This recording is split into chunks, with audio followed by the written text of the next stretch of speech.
যেভাবে পড়াশোনায় ফোকাস নাই, পড়তে ইচ্ছা করে না, অনীহা লাগে, আবার মাঝে মধ্যে অনেক টানে পড়ি, তাও ভালো রেজাল্ট হয় না। মানে আদৌ যে পড়তেছি, পড়া থেকে যে কি আউটপুট পাইতেছি তাই বুঝি না।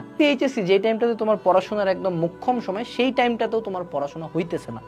রিজনটা কি, চলো আমরা ফাইন্ড আউট করার চেষ্টা করি। তোমাদের এখন সমস্যাটা কি দেখো, ধরো তোমার এটা হলো ব্রেন, ঠিক আছে?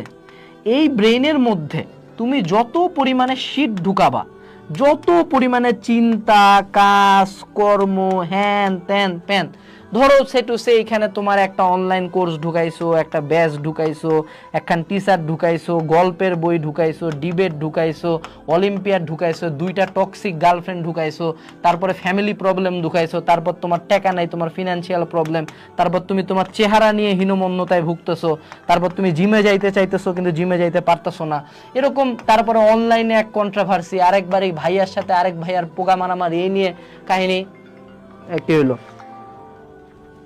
সরি। তো এরকম মেলা জিনিসপাতি তোমার মাথার মধ্যে ঢুকতেই আছে।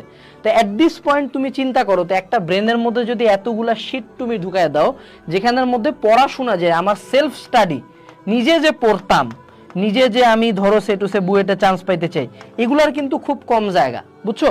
তুমি ব্রেনের মধ্যে যাই ঢুকাও, এটা যত ছোট্ট জিনিস হোক, এটা কিন্তু ব্রেনের মধ্যে একটু না একটু জায়গা খাবে। এখন তোমার ব্রেনের মধ্যে 100 জিনিসপাতি যদি ঢুকে, এবং 100 জিনিসের মধ্যে যদি 98টা হয় হলো শীট জিনিসপাতি আর 2টা হয় কামের জিনিসপাতি, তোমার ব্রেন কোনটাতে ফোকাস করবে বলো? নিজেকে জিজ্ঞেস করো, কোনটাতে ফোকাস করবে তোমার ব্রেন? তোমার ব্রেন অবশ্যই এইটার দিকে বেশি ফোকাস করবে, কারণ ওই 2টা নিয়ে তোর এত মাথা ব্যথা নাই। একটা ব্রেনের মধ্যে এত পরিমাণে শীট লেভেলের চাপ দিলে তো হয় না, বুঝছো বাংলা কথা? তো তোমাদের ইস্যুটা কোন জায়গায় দেখো, তোমাদের ইস্যু হলো তোমরা এসএসসি এইচএসসি লাইফে সব করবা, মানে তোমরা হলো বিশাল বড়, মানে আরে মুই কি হুনুরে, হ্যাঁ সব পারবো, আমি ভালো স্টুডেন্ট হব, ডিবেট হব, ক্যাপ্টেন হব, এই করব ওই করব, খেলে বেড়াবো, অনলাইনে আসে 14 ঘন্টা ফেসবুক চালাবো, রিলস দেখবো, এই ভাইয়ার পোস্টে কমন, ওই ভাইয়া কেন ব্যাক আসলো, এই ভাইয়ার সাথে ওই ভাইয়ার কাহিনী, আমার আবার গার্লফ্রেন্ড নিয়ে কাহিনী, এই নিয়ে গ্রুপের মধ্যে কাহিনী, অনলাইনে বিভিন্ন ভিডিও দেখতেছি, আবার গেম খেলি, আবার জিমে যায়, আবার বাইরেও খেলতে যায়, আবার জীবন নিয়ে হতাশা, আবার ফ্যামিলি প্রবলেম, এত কিছু ব্রেনে ধরে, এত কিছু ধরলে পড়বি কখন বেটা?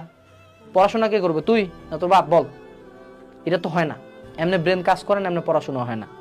So don't be this guy. ব্রেনকে ডিক্লাটার করতে হবে। কি করতে হবে এখন, কি বলে এটাকে? ডিক্লাটার। ক্লাটার ময়লা আবর্জনা। কিভাবে ডিক্লাটার করতে হবে আমি বলি। আজকে ভিডিও শেষ করে বসবা, খাতা কলম নিয়ে লিখবা যে তোমার লাইফে কি কি প্রবলেম, সুন্দর মতো আগে বসে খাতা কলম নিয়ে লিখবা যে জীবন থেকে এখন কি কি বাদ দেওয়া যায়।